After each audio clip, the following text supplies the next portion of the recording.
Hello साथियों, स्वागत है आपका। आज के इस वीडियो में हम बात करेंगे 5 ईयर प्लान, पंचवर्षीय योजना है जो एग्जाम के लिए बहुत ही महत्वपूर्ण टॉपिक है, क्योंकि यहाँ से हर एग्जाम में क्वेश्चन आते हैं।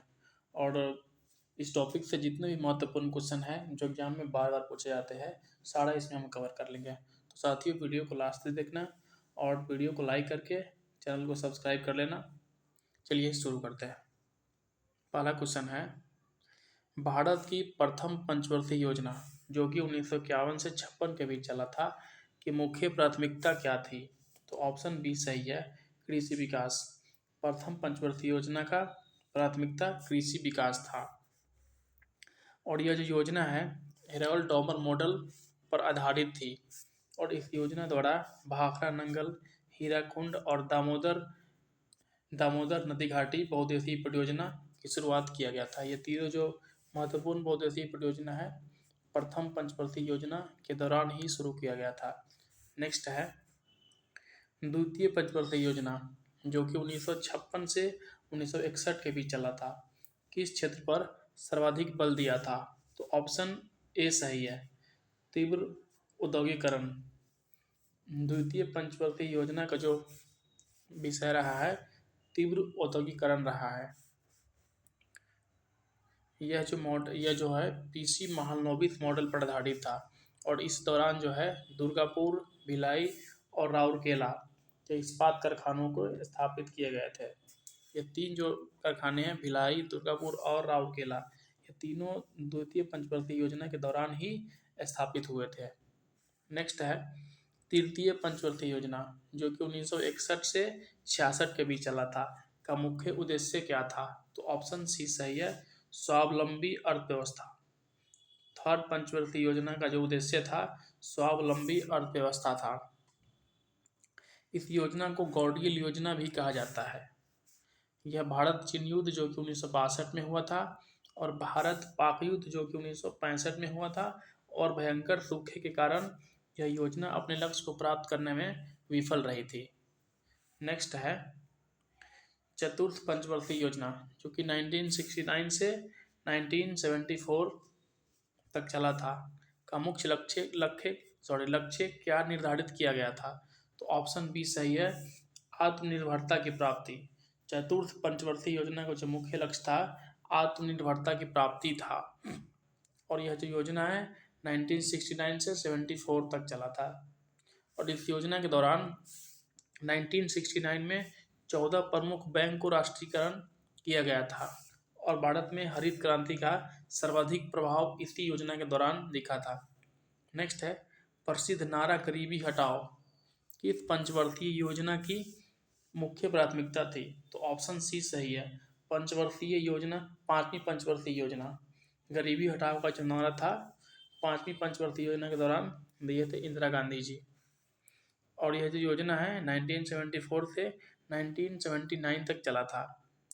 और यह केवल 4 साल ही चला था, क्योंकि मोरारजी देसाई के नेतृत्व में जो जनता पार्टी थी वो 1978 में ही समाप्त कर दिया गया था और रोलिंग प्लान की शुरुआत किया गया था। ये पांचवी जो योजना है 4 साल ही चला था। ये कई बार पूछता है कि कौन सी योजना 4 साल चला था, तो पांचवी पंचवर्षीय योजना जो कि 1974 से 1979 तक चला था, ये 4 साल ही चला था। नेक्स्ट है छठी पंचवर्षीय योजना जो कि 1980 से 85 के बीच चला था, का मुख्य उद्देश्य क्या था, किस पर केंद्रित था? तो ऑप्शन बी सही है, रोजगार सृजन। छठी पंचवर्षीय योजना का जो उद्देश्य था रोजगार सृजन था। इस योजना के दौरान 12 जुलाई 1982 में नाबार्ड की स्थापना की गई थी। और नाबार्ड का जो फुल फॉर्म है national bank for agriculture and rural development है। नेक्स्ट है सातवीं पंचवर्षीय योजना जो कि 1985 से 90 के बीच चला था, कि मुख्य प्राथमिकता क्या थी? तो ऑप्शन ए सही है, आत्मनिर्भर अर्थव्यवस्था। सातवीं पंचवर्षीय योजना का जो प्राथमिकता था आत्मनिर्भर अर्थव्यवस्था था। और यह 1985 से 1990 के बीच चला था। यह योजना जॉन डब्ल्यू मिलर मॉडल पर आधारित थी। और इसी दौरान जवाहर रोजगार योजना की शुरुआत की गई थी। इसमें भोजन, काम और उत्पाद का नारा दिया गया था। ये काफ़ी इम्पोर्टेंट है कि भोजन, काम और उत्पाद का नारा किस योजना में दिया गया था, तो 7वीं पंचवर्षीय योजना में दिया गया था। और जवाहर रोजगार योजना भी कई बार पूछता है, तो इसको याद रखना। नेक्स्ट है अष्टम पंचवर्षीय योजना यानी कि 8वीं पंचवर्षीय योजना, जो कि 1992 से 1997 तक चला था। तो मुख्य उद्देश्य क्या था, तो ऑप्शन बी सही है, कृषि और मानव विकास। 8वीं पंचवर्षीय योजना का मुख्य उद्देश्य था कृषि और मानव विकास, जो कि 1992 से 1997 के बीच चला था। और यह योजना 1951 के आर्थिक सुधार एलपीजी के ठीक बाद शुरू हुई थी, और यह सबसे सफल योजनाओं में से एक रही है। 8वीं योजना जो है सबसे सफल रही है। एलपीजी जो है इसी में शुरू किया गया था, और एलपीजी के बाद मतलब इससे पहले 7वीं में एलपीजी शुरू किया गया था। एलपीजी का फुल फॉर्म लिबरलाइजेशन, प्राइवेटाइजेशन और ग्लोबलाइजेशन। और सबसे सफल योजना 8वीं था। ये कई बार पूछता है कि सबसे सफल योजना कौन था, तो 8वीं, और सबसे असफल था तो तीसरी। ये दोनों क्वेश्चन इंपॉर्टेंट है। नेक्स्ट है 9वीं पंचवर्षीय योजना, जो कि 1997 से 2002 के बीच चली थी, का मुख्य फोकस किस पर था, तो ऑप्शन सी सही है, न्यायपूर्ण वितरण। 9वीं पंचवर्षीय योजना का जो मुख्य फोकस था न्यायपूर्ण वितरण था। यह योजना भारत की आज़ादी के 50वें वर्ष में शुरू की गई थी, लेकिन 1997 के एशियाई वित्तीय संकट के कारण यह अपने लक्ष्य को प्राप्त नहीं कर सकी। नेक्स्ट है 10वीं पंचवर्षीय योजना, जो कि 2002 से 2007 तक चला था, का मुख्य लक्ष्य क्या निर्धारित किया गया था, तो ऑप्शन ए सही है, सामाजिक न्याय और समानता। 10वीं पंचवर्षीय योजना का जो मुख्य लक्ष्य था सामाजिक न्याय और समानता था।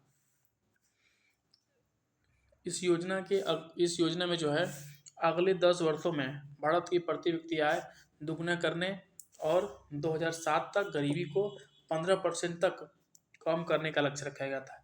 ये जो लक्ष्य है ना काफ़ी इंपॉर्टेंट है।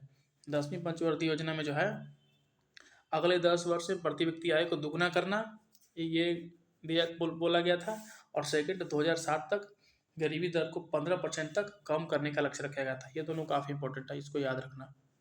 नेक्स्ट है 11वीं पंचवर्षीय योजना, जो कि 2007 से 2012 तक चला था, का मुख्य थीम क्या थी, तो ऑप्शन बी सही है, तीव्र और समावेशी विकास। 11वीं पंचवर्षीय योजना का जो थीम रहा है तीव्र और समावेशी विकास रहा है। इस योजना की रूपरेखा जो है सी रंगराजन द्वारा तैयार की गई थी। इसमें शिक्षा, कौशल विकास और कृषि विकास दर को बढ़ाने पर विशेष बल दिया गया था। नेक्स्ट है 12वीं पंचवर्षीय योजना, जो कि 2012 से 2017 तक चला था, का मुख्य उद्देश्य क्या था, तो ऑप्शन ए सही है, त्वरित, सतत और समावेशी विकास। 12वीं पंचवर्षीय योजना का जो उद्देश्य रहा है त्वरित, सतत और अधिक समावेशी विकास रहा है। ये कई बार पूछ लेता है। यह जो योजना है यह जो योजना था 12वीं, ये अंतिम योजना था। यह भारत की अंतिम पंचवर्षीय योजना थी, और 1 जनवरी 2015 को योजना आयोग के स्थान पर नीति आयोग की स्थापना किया गया था। तो साथियों इस वीडियो में बस इतना ही। ये वीडियो काफ़ी इंपॉर्टेंट है, इसको मिस मत करना। अगर आप लास्ट तक आ गए हो तो एक लाइक करके चैनल को सब्सक्राइब कर देना। धन्यवाद।